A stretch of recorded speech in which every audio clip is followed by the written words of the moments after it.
Gimana kabarnya hari ini? Luar biasa. Iya, kita akan sama-sama mendengarkan firman Tuhan. Saya percaya bahwa yang Tuhan mau hari-hari ini dari hidup kita adalah kita ini melakukan kehendak Tuhan. Amin. Apa sih goalnya orang itu ke gereja? Kenapa kita datang setiap hari Minggu? Kenapa kita mendengar khotbah? Kenapa kita belajar firman? Sebenarnya cuma satu kan tujuannya. Tuhan mau supaya kita melakukan kehendaknya, nggak ada yang lain. Ya Tuhan nggak menuntut kita tuh jadi Kristen. Wah kita hebat, doakan orang sembuh, mati bangkit. Ya lalu kita juga bernubuat hebat. Enggak, cuma satu sebenarnya yang Tuhan mau dan goal dari kekristenan itu adalah menjadi orang Kristen yang melakukan kehendak Tuhan. Ya itu aja ya, supaya kita ini melakukan kehendak Tuhan. Coba kita baca dulu bersama Matius pasal 21. Mari kita baca bersama. Ini memang panas sekali ya Bapak Ibu ya, nggak apa-apa ya, ini sudah mau kiamat jadi nerakanya sudah mulai terbuka sedikit ya. Makanya siap-siap bertobatlah. Kita baca Matius 21 mulai ayat yang ke-28. Kita lihat bersama, kita baca satu secara bergantian ya. Ayat 21, Matius 21 ayat 28. Kita melihat ya apa kata firman Tuhan di sana. Kalau sudah dapat kita baca ya, ada di sini 1 2 3 baca bersama. Ya, tetapi apakah pendapatmu tentang ini? Seorang mempunyai 2 anak laki-laki, ya. Ia pergi kepada anak yang sulung dan berkata, "Anakku, pergi dan bekerjalah hari ini dalam kebun anggur." Ayat yang berikutnya baca bersama. Jawab anak itu, "Baik Bapa," tetapi ia tidak pergi. Lalu orang itu pergi kepada anak yang kedua dan berkata demikian. Dan berkata demikian juga, dan anak itu menjawab, "Aku tidak mau." Tetapi kemudian ia menyesal lalu pergi juga. Ayat yang berikutnya baca bersama 1 2 3. Siapakah di antara kedua orang itu yang melakukan kehendak ayahnya?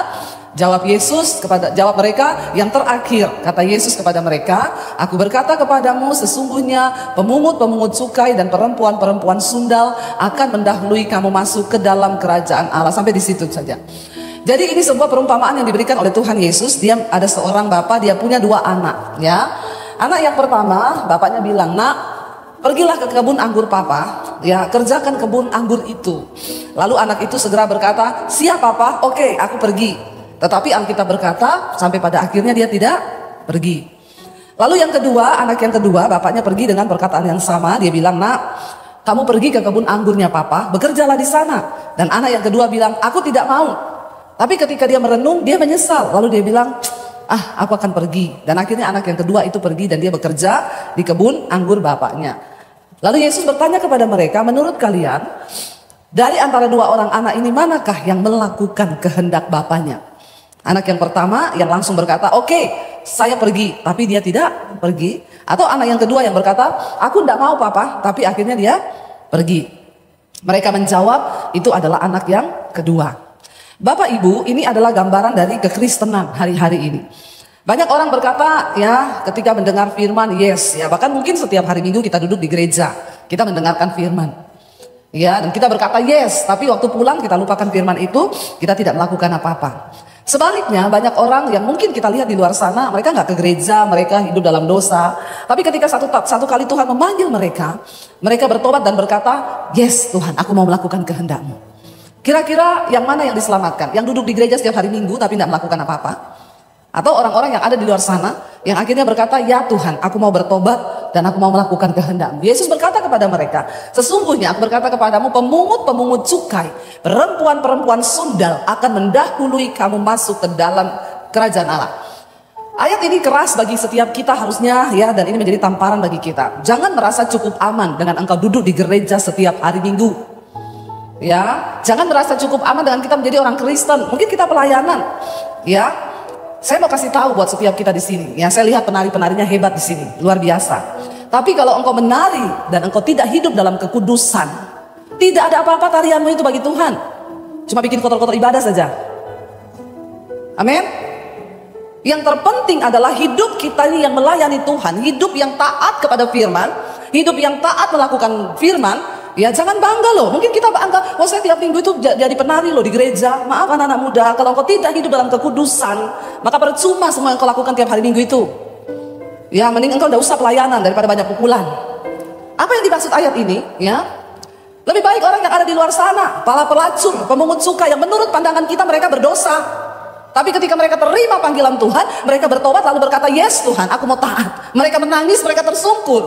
Daripada orang yang kelihatannya duduk di gereja begini, tapi yang kepahitan tetap kepahitan. Halo? Nggak usah angkat tangan. Ya, buat apa kau duduk di gereja dengerin firman tiap hari, tapi yang kepahitan tetap kepahitan.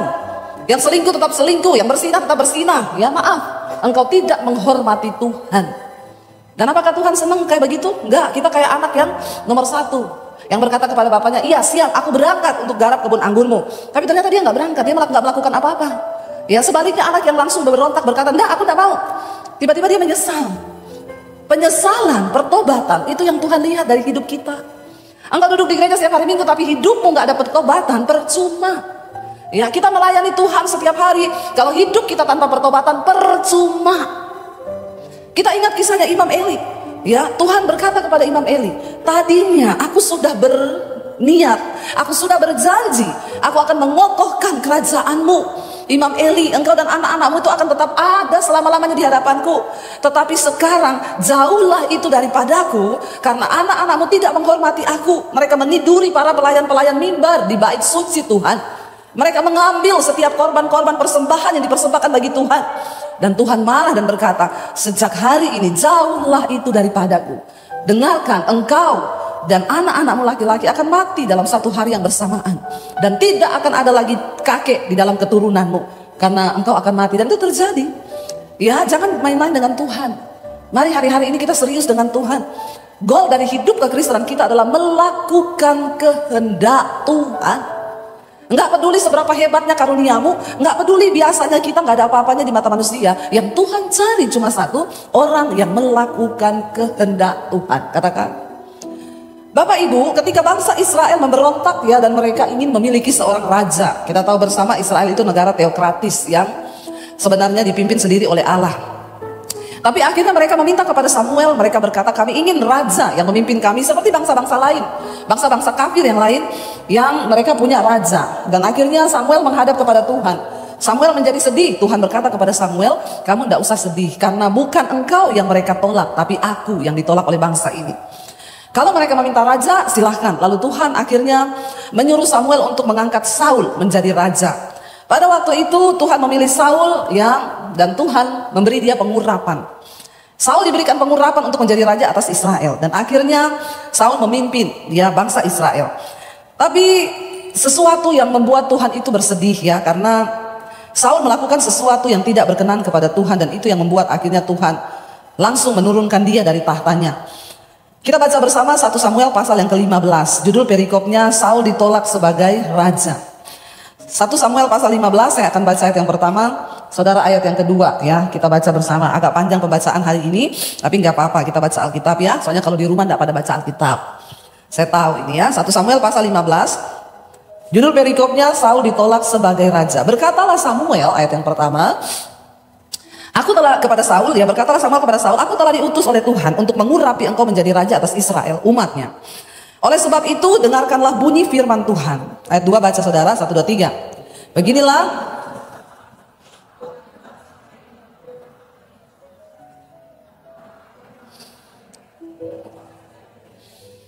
jadi pergilah sekarang, kalahkanlah orang Amalek, tumpaslah segala yang ada padanya, dan janganlah ada belas kasihan kepadanya, bunuhlah semuanya, laki-laki maupun perempuan, anak-anak maupun anak-anak yang menyusu, lembu maupun domba, onta maupun keledai. Kenapa Tuhan menyuruh dibinasakan semua? Karena orang Amalek itu orang yang tidak takut akan Allah, mereka bangsa yang ganas, mereka menganiaya, mereka menyiksa orang, ya bahkan mereka ini selalu menghalangi bangsa Israel. Jadi Tuhan menyuruh pada waktu itu Saul sebagai raja untuk pergi menumpas habis baik semua keledai, onta dan semuanya. Ayat 4 baca bersama, 1, 2, 3. Lalu Saul memanggil rakyat berkumpul dan memeriksa barisan mereka di Telaim.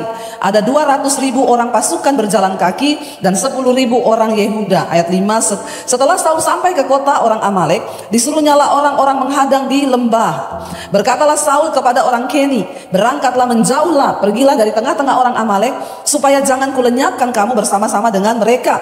Bukankah kamu telah menunjukkan persahabatanmu kepada semua orang Israel ketika mereka pergi dari Mesir? Sesudah itu menjauh orang Keni dari tengah-tengah orang Amalek. Ayat 7. Saul memukul kala orang Amalek mulai dari Hawilas sampai ke Syur yang di sebelah timur Mesir. Agak raja orang Amalek ditangkapnya hidup-hidup. tetapi segenap rakyatnya ditumpasnya dengan mata pedang. Tetapi Saul dan rakyat itu menyelamatkan Agag dan kambing domba dan lembu-lembu yang terbaik dan tambun, pula anak domba dan segala yang berharga. Tidak mau mereka menumpas semuanya itu, tetapi segala hewan yang tidak berharga dan yang buruk itulah yang ditumpas mereka. Lalu datanglah firman Tuhan kepada Samuel demikian, aku menyesal karena aku telah menjadikan Saul raja, sebab ia telah berbalik daripada aku dan tidak melaksanakan firmanku. Maka sakit hatilah Samuel dan ia berseru-seru kepada Tuhan semalam-malaman. Tuhan sudah berfirman kepada Samuel, kasih tahu kepada Saul, pergi tumpas orang Amalek. Kira-kira kalau Tuhan yang menyuruh dan berkata seperti itu, kira-kira Saul pasti bakal menang atau tidak? Kalau Tuhan yang suruh, pasti menang kan? Bapak Ibu, kalau Tuhan yang suruh kita, ya percayalah bahwa Tuhan yang menyertai, Tuhan yang mengurapi. Saya sering berkata kepada hamba-hamba Tuhan, kepada anak-anak Tuhan, ya saya ini dapat visi dari Tuhan Bu, mau bangun gereja. Kalau kamu mau bangun gereja, Tuhan yang suruh, nggak usah cari-cari dana kanan kiri, amin. Bingung juga ya kalau Tuhan yang suruh, terus nyusahin orang, ya itu Tuhan yang suruh atau lu yang mau? Kalau Tuhan yang suruh, maka pasti Tuhan yang menyediakan. Pasti ada jalannya, tidak usah kita coba tolong Tuhan. Orang Kristen sukanya banyak tolong Tuhan. Kalau Tuhan suruh ya jalan pakai iman. Ya saya suka ketawa kalau ketemu model-model hamba Tuhan, ya nanti datang ngaku-ngaku ngomong bawa suara Tuhan. Ya apalagi ada sekarang di Jakarta hamba Tuhan yang bernubuat, ketemu orang-orang kaya, dia bilang, "Bu, Tuhan menyuruh ibu memberkati saya." Siapa yang suruh? Tuhan. Saya pernah di telepon orang dulu gitu, "Ibu, tadi malam ibu khotbah di gereja saya kan, saya dapat suara Tuhan waktu ibu lagi khotbah. Tuhan bilang, ya hubungi Bu Debbie, hubungi Bu Debbie." Ya terus saya tanya, buat apa ya Bu? Jadi begini Bu, saya tuh kan ada utang 6 juta. Terus saya dengar suara Tuhan, langsung Tuhan suruh saya minta uang sama Ibu Debbie 6 juta. Saya bilang, oh makanya tadi malam juga saya dengar suara Tuhan, kenceng apa Bu? Tuhan bilang jangan dikasih, jangan dikasih. Bingung nggak lu? Ngaku-ngaku bawa suara Tuhan, ya dia pikir cuma dia bisa dengar suara Tuhan, saya juga bisa dengar suara Tuhan. Ya kalau Tuhan yang menyuruh maka pasti Tuhan yang menyertai, Tuhan yang memberi kemenangan. Waktu Tuhan menyuruh Saul maju, maka sudah pasti ya kemenangan itu akan diraih. Makanya Saul maju, tapi Tuhan berfirman ya semua harus ditumpas, tidak boleh ada yang disisakan. Ketika Saul maju berperang, dia menumpas semua binatang kambing domba yang buruk, yang kurus, yang jelek ditumpas. Tapi yang tambun, yang gendut, kambing domba, yang segar, bahkan harta kekayaan yang lain tidak ditumpas. Lalu Tuhan berfirman kepada Samuel, saat itu juga aku menyesal. Jangan sampai dalam hidup kita ini Tuhan menyesal. Aku menyesal, Tuhan bilang sudah memberkati dia. Saya kasih dia duit, duitnya itu buat hura-hura. Dia pakai untuk bersinah, untuk melakukan segala kejahatan. Apapun yang Tuhan percayakan pada kita hari ini di tanganmu, itu bukan secara kebetulan, karena Tuhan punya rencana. Ya bukan hanya harta, termasuk kesehatan. Kalau Tuhan kasih engkau kesehatan, tubuhmu itu engkau pakai buat apa? Ya saya kemarin ketemu seseorang waktu pelayanan di Morowali, ya dia cerita kepada kita beberapa di situ, Bu saya ini ya sering jatuh dalam dosa persinahan, kenajisan Bu. Ya tapi ya kalau di Morowali begini saya kuat sih, tapi kalau saya sudah pergi ke Jakarta, aduh sudah masuk di hotel, ya aduh saya pengen lagi begitu. Jadi masih jatuh terus sampai sekarang. Iya Bu, ya. Saya cuma bilang hati-hati Pak, Tuhan beri engkau kesehatan, Tuhan beri engkau jabatan, Tuhan beri engkau berkat, itu bukan untuk engkau salah gunakan. Kalau Tuhan menyesal dengan semua itu, kau mati lagi di hotel sama perempuan telanjang masuk di koran. Orang kayak begini kan kita gak usah basa-basi lagi ya. Dia langsung takut, aduh ibu jangan bernubuat.